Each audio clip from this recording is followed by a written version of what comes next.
my name's Catherine and I'm a finalist at the University of Durham where I study classics. I take the Q801 course, which means I study language alongside ancient history, and today I'm going to show you a little bit about what it's like to study in the classics department and especially what it's like studying from home. I came home quite early on in March during the pandemic and studied from home from March to July, and I've just been in Durham for a term, but now the travel window is open. I've come home again and I'm back to studying at home. So I'll talk a little bit about what it's like in person and at home and hopefully cover all bases. And if you do have any questions, do get in touch with the classics department or the Ask Us form on the Durham University website, because we'd love to hear from you and answer any questions you have. Thank you very much for watching the video and I hope you enjoy it. So where is the classics department? Well, it's right in the centre of Durham. It's really easily identifiable by its beautiful purple doors, and it's a lovely historic building that's situated on the Bailey, which looks a little bit like this. It's very historic buildings and it's right next to the cathedral, so it's really central. Inside the department there's lots of smiling faces. On the top left here you can see all our teaching staff. We have a range of staff who have so many different specialities that make the department a really thriving and really inspiring place to be, because it's at the front of research in the classics areas, and I can pretty much guarantee you that anything you're interested in, someone will be able to support you in researching. So it means that you can really specialise in what you're interested in and also get to see what's happening in the field of classics and what the exciting moves are and the research going on. And you're also supported by supervisors and staff who can really push you and ask you to develop your own research skills and your own academic capabilities, which I've really enjoyed. There's no getting away and coasting at Durham, but that's not what you come here to do. You come here to learn, to be challenged and to grow in your academic career, and that's really what these lovely people can provide for you. But there's also lots of smiling student faces. So on the right here you can see some of our students. Inside the department we have the Ritson room, which is our seminar room, as well as a few other seminar rooms, and also the classics library. So you can always find students hanging around, and we usually very chatty and socialise. It's a great place to meet people who study the same subject as you and probably have the same interests as you. The classics degrees are independent research heavy. That's what you'll get from any arts and humanities degree at Durham, really. So I spend a lot of my time reading, researching and writing essays. Often that looks like me in my room, and especially during the pandemic. So it's important that you have good motivation, but also as you grow through your degree you get better at it. So really don't worry if there's something that scares you at the moment, because it honestly was daunting to me too, but now I really enjoy the space that I get in my week. I usually have about 6 contact hours a week, which comparatively isn't that many, and so in all the other time I'm just reading, researching, writing my essays and developing my skills. Here are some examples of some of the books that I've read. So this stack here was from my first year, a lot of key texts.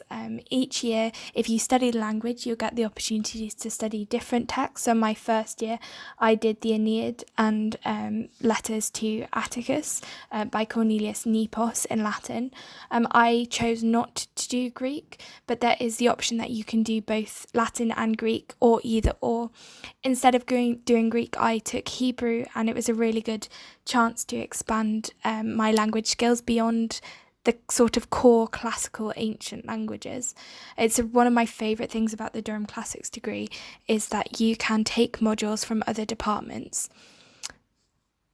So here's a selection of books from my second year where I was taking the module Traditions of Epic, and so here are lots of different epics that I was reading over the summer just before my exams and revising. The other thing I wanted to say is that there's lots of books here and it can look quite daunting, that you would have to buy all these books, and I just want to say that's definitely not the case. You can see from several of mine in the first stack that they have library labels on, and I rely on the libraries a lot, and that was the same in my second year. You can also find a lot of the texts which have online versions, and something that's been really good in the pandemic is that all of the texts that we've had to read, so our core texts, have been available online. Here's an example from my third year, and again you can see how much I'm relying on my college and the Bill Bryson library, so that's the university library. You can also see that the influence of theology has had an impact on the direction of my degree, and so in my final year I'm studying a lot more that bridging the gap between the classics and the theology department, which is reflected in my reading. So as I mentioned, I use the libraries a lot. Classics department is the only department, I think, in the university that has its own library, and it's a beautiful one. It's a really lovely place to study and work. Unfortunately, it's been closed this year because of the pandemic, but I'm really hoping by the end of this year it will be back open, and it has all those core texts available, so you really don't have to worry about the expense of buying lots of texts, and often multiple copies too. And everyone, you can volunteer in there, so everyone working in the library is students, and they're really friendly and helpful and can give you advice. In my first year I worked in the library, and it was honestly such a good experience in developing skills, both research skills using books, but also archive and museum kind of work skills, and building that career prospects as well. So it's a really good volunteering opportunity as well that we have that library. So as I said, I like to study in the libraries, and even during the pandemic the libraries have been open, so we haven't had to stay in our rooms completely.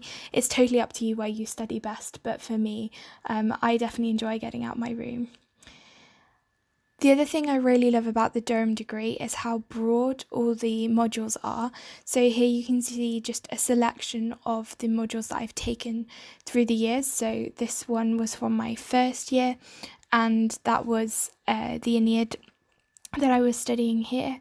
In my second year, I took a module on interpreting Greek tragedy today, which was a combination of a theatrical Greek module and that I took in translation, but also receptions, so how we have interpreted Greek tragedy and how Greek tragedy is performed today and how that impacts on the meaning and the resonances of Greek tragedy. So that was a really interesting and different and progressive module. Again, this was a module that I took in my first year. This is the Monuments and Memory in the Age of Augustus module, which is a core module for classics students. So that means it's a module that you have to take in your first year. I was a bit doubtful about taking a module that I had to take. I really wanted to be independent and choose my own modules, but I'm really glad I did. These modules, there are two of them. One is Remembering Athens and one is Monuments and Memory in the Age of Augustus, and they honestly provide such a good foundation for you for the rest of your time in the department, really making sure that everyone's on the same page, because obviously not everyone comes in with ancient history experience or Greek or Latin, and so it's really important that everyone gets up to the same level. Personally, I'd done Latin, but I'd never done ancient history before, so I was really lacking in a lot of the areas that I thought I knew about, and so it was really good to get that ancient history side of things as well as working still on my Latin, and yeah, texts such as the Res Gestae Divi Augusti, which one of my professors will say that you can read every day and find something new about. So yeah, there's definitely no scope for getting bored here.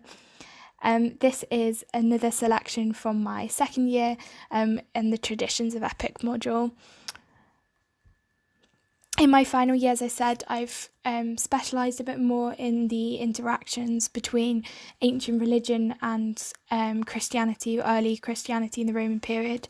So I've been working a lot more with different texts, but I've been really enjoying it. So I've mentioned the pandemic a couple of times now, and it's obviously something that we can't really avoid. talking about. It was definitely difficult when I first transitioned home. So here's me in my living room, adjusting to working from home.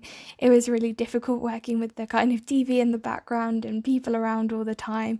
This room joins to the kitchen, so it was always lots of hustle and bustle going on. So it wasn't the best space. Gradually over time, I'm now found a new space to work in the house, which is in the kind of back of my parents' bedroom, which I'm enjoying, but it's obviously still not ideal. I look a lot like a telephone call centre operator here, but it just allows me to focus a bit more without the distractions.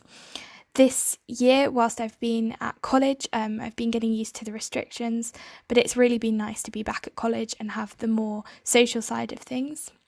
In terms of teaching during the pandemic, it's been actually really good. I was a bit nervous about losing the kind of contact time that we have, and it's definitely not the same having lectures over Teams and Zoom or recorded lectures, but actually it's so nice to see faces, and we have more contact time than we almost ever did, because what happens mostly is that our lectures are recorded and then we have live Q&A seminars, which means effectively we're getting a seminar every week rather than maybe every other week or every 3 weeks. So there's so many opportunities to ask questions, to really interact with the lecturers. They get to have feedback about how we're finding the work and the workload, and it's a much better mutual relationship that we have with the department than really I had in my first and second year. I feel a lot more confident about asking questions and about really challenging myself to dig deep and engage with all my modules. So I am really enjoying it. This is a little bit about what it looks like working from home. You can see me here just taking notes from a recorded lecture. In terms of exams, in the summer, we had to do our exams online. There's no two ways around it, and it was definitely difficult. It was a big challenge, but the university really rose to it, and actually there were many benefits. The way we did it this year, and I don't know whether it will stay the same, was to have 48-hour exams within which you had a 3-hour period to do the exam. I actually found this really good because I was able to take the exam at a time that I felt able to do it and work around my family and the distractions and make sure that I was in the best possible headspace, and yeah, I felt confident to take the exams, and actually they weren't as bad as I was expecting. The good thing as well about working from home is that all our submissions are done online, so you really don't have to worry about being behind with anything, kind of logistically, if you are working from home. And there are also other benefits to working from home. So I really found that I started to work in different ways, such as using written notes a lot more. And I found that I was able to make connections more with other things. I was able to take also more exercise and time out and really get a better balance in my day. And since I've been back at college, I've been trying to maintain that. My top tips for anyone who is worrying about working from home or how that's going to work is to make sure that you have a workspace that works for you. So whether you're working from home whilst at college or whether you're at home, try and find a space, even if it's not your space, but within the house that is your workspace and is different from your living space. It's not always easy if you don't have a desk in your room, like I don't have a desk in my room at home. Maybe just sit in a different position on the bed to kind of trigger your mind into thinking that it's workspace. Also, make sure that you're nice and organised if possible. I use Notion to keep all my notes and track of all my deadlines, and I also put all my standing lecture times and meetings into Google Calendar, and I can really easily see here what my days are made up of. So the yellow is the lectures, so as I said, there's not that many in the week. The blue is other meetings that I have, some with my lecturers, some other extracurricular activities. We were gearing up for Christmas here, so you can see some carol services. And then in the blank times, I've created a timetable for myself, so I try and stick to that much like I would have done at school, and that really helps me to keep organised and focused, and also to manage my time, especially when there's not set times for recorded lectures and things like that. You may just be able to read here on the Friday that I had a virtual Saturnalia ball, and you may be wondering what that is. Well, it leads me nicely on to my next subject, which is the Classics Society, and here you can see us at our Saturnalia ball in 2019. So Saturnalia is celebrated around Christmas time, and the Classics Society always put on a ball at this time. Last year we got these little wreaths that went on our heads and we felt very Roman, and we were able to celebrate with our friends as well, which was really nice. The Classics Society also do trips to local sites of interest. So for example, Durham is really, really close to Hadrian's Wall, and so we often go up there, and this is a picture from Vindolanda. The Society also organised academic talks, and they are putting together a Greek play which students have translated. My favourite thing about the Society is that actually there's so much scope to do things, and if something hasn't been done before, that is not to say that no one can do it. So the first time that we ever thought about translating a Greek play to put on was last year. Unfortunately, it didn't go ahead, but the idea is still going ahead this year, and we actually have an amphitheatre in Durham which we're hoping to perform it at. So it's a really exciting space for students to show what they're interested in and to get involved and to discover new things, to work together, to share ideas, to ask questions, and to hear from some really leading voices within the classics and interrelated disciplines at a really high level. We also have work in progress seminars by our professors each week that you can go to optionally, so you can hear what they're researching too. Within the Classics department, there is the option to go on a year abroad. Personally, with COVID, actually, there aren't many people taking a year abroad this year, and I definitely didn't, but that's not to say it's not an option. Also, all Durham degrees you can take a placement year in, which means you can go and work in industry or the corporate sector for a year and gain some career experience. I'm kind of disappointed that I didn't go on a year abroad. I'm very jealous of the people that did, but it is an option, and I definitely recommend looking into it. If you are interested in this option, you don't need to apply to UCAS on a separate course, which is Classics with Year Abroad. You just discuss it with our Year Abroad supervisor when in your second year when you're interested in going. Talking of supervisors, I also just wanted to mention that everyone is given an academic advisor throughout your time at Durham. It's one of the professors, so they can support you in your research and really help you to grow in your interests, and also just look after your welfare as well and check in with you. So that's kind of a brief and rapid summary of everything I could possibly think of about the department and what's going on normally and also during COVID and how they're supporting us. The main thing with COVID is that everything is accessible online and everyone is still getting a really, really great experience. I'm still feeling challenged, I'm still feeling inspired and interested. The Classics department has really inspired me to continue a journey in academia, and I'm currently applying for master's courses for 2021. Other of my colleagues in the department are looking into work in the civil service, in teaching, in law. There's so many different careers that you can go into from the Classics. So it's a really, really good degree. It's a great department, and everyone is so lovely. We'd really love to welcome you here on an open day one day, hopefully in the future. But as I said, if you do have any questions, please don't hesitate to get in touch.